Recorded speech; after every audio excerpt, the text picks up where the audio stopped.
Oke, kali ini kita bakal bahas salah satu teori etika yang paling menantang, tapi sekaligus juga paling realistis, yaitu absolutisme bertentangan. Kita mulai dengan sebuah dilema klasik ya. Coba bayangin, kamu lagi nyembunyiin orang yang nggak bersalah, terus ada pembunuh datang ke pintu rumahmu nanyain di mana orang itu. Nah loh, bohong itu kan salah, melanggar perintah moral yang mutlak. Tapi kalau kamu jujur, orang itu bakal mati. Jadi, apa yang kamu lakukan? Situasi-situasi kayak gini tuh bukan cuma soal teori loh. Justru ini jadi titik awal pembahasan kita tentang sebuah kerangka etika yang mencoba menjawab pilihan-pilihan yang kelihatannya mustahil banget ini. Nah, yang paling penting di sini tuh, ini bukan konflik antara baik lawan jahat. Bukan. Ini konflik antara dua hal yang sama-sama seharusnya baik. Misalnya, melindungi nyawa dan berkata jujur. Yang sayangnya dalam situasi tertentu, jadi nggak bisa jalan barengan. Disinilah teori yang namanya absolutisme bertentangan ini masuk. Teori ini nawarin sebuah solusi, ya meskipun solusinya ini agak sulit diterima buat konflik-konflik moral yang nyata tadi. Jadi intinya begini, teori ini nggak pura-pura ada jalan keluar yang gampang atau jawaban yang bersih. Teori ini mengakui kalau kadang-kadang apapun yang kita lakuin, kita pasti akan melanggar perintah moral. Nah, tugas kita dalam situasi kayak gitu adalah untuk ya meminimalkan kerusakan.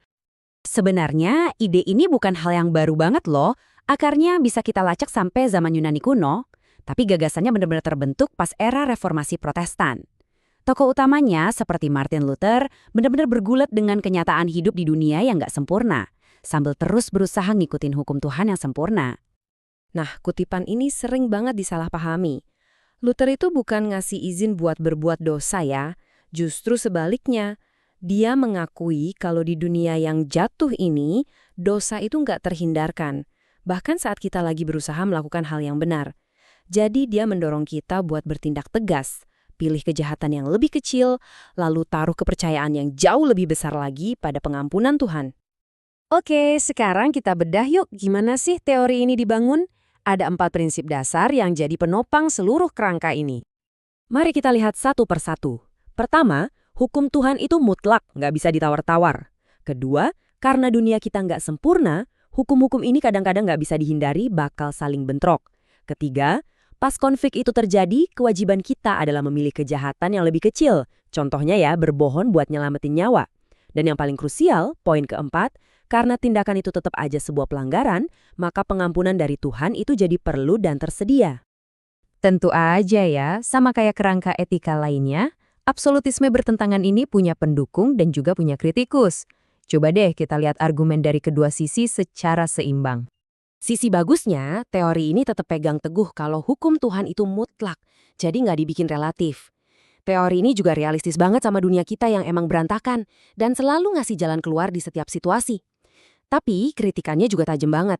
Gagasan kalau kita bisa punya kewajiban moral buat ngelakuin sesuatu yang salah secara moral, yaitu berbuat dosa, itu kan kedengarannya kontradiktif banget. Terus kalau kita nggak bisa menghindari berbuat dosa, apa kita benar-benar bertanggung jawab atas tindakan itu? Dan ini dia inti masalahnya. Ini sebuah paradoks filosofis yang susah banget dipecahin. Teori ini bilang, kamu harus melakukan X, tapi di saat yang sama juga bilang melakukan X itu salah. Nah, ini menciptakan sebuah ketegangan yang menurut banyak kritikus nggak bisa dipertahankan. Buat para teolog Kristen, tantangannya lebih dalam lagi dari itu. Ada sebuah tantangan besar buat absolutisme bertentangan yang berpusat pada pribadi Yesus sendiri. Coba kita urai logikanya ya. Jadi asumsi dasar dari teori ini adalah konflik moral semacam ini sifatnya universal. Itu bagian yang nggak terhindarkan dari pengalaman manusia di dunia yang dianggap jatuh atau nggak sempurna. Nggak ada yang terkecuali. Oke, kalau asumsi tadi benar, berarti logikanya harus berlaku juga dong buat Yesus. Alkitab kan secara jelas bilang kalau dia juga menghadapi godaan dan cobaan yang sama seperti manusia lainnya. Nah, disinilah letak dilema yang bisa dibilang menghancurkan teori ini. Kalau Yesus memang menghadapi konflik moral yang nyata, dan satu-satunya jalan keluar adalah memilih kejahatan yang lebih kecil, yang menurut teori ini adalah dosa, berarti dia pasti pernah berbuat dosa. Padahal keyakinan inti dalam kekristenan adalah dia sama sekali tidak pernah berdosa. Para teolog udah mencoba ngasih beberapa jalan keluar dari kontradiksi ini. Ada yang bilang, ya mungkin seluruh teori absolutisme bertentangan ini salah. Ada juga yang menyarankan kalau sifat ilahi Yesus itu melindungi dia dari konflik semacam itu. Dan ada juga yang berpendapat, kalau bagi orang yang benar-benar setia, Tuhan akan selalu menyediakan jalan keluar lain yang nggak mengharuskan berbuat dosa. Jadi, pas kita sampai di akhir, kita bisa lihat kan, kenapa teori ini menarik. Teori ini nggak menghindar dari kenyataan pahit dalam mengambil keputusan moral.